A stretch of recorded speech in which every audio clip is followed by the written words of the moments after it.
The Eagle flashlight is born.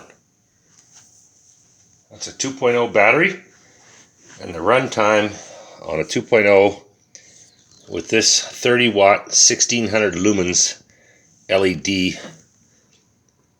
snap-on light is 2 hours and 20 minutes with my first test. So you're looking at roughly 5 hours with a 5.0, or close to 4.5 hours, almost 5 with a 4.0. Nice little flashlight. It's easy to carry this around.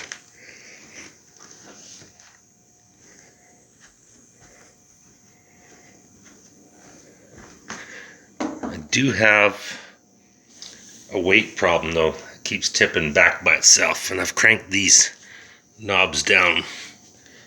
Gonna have to check into maybe putting some lock washers on there.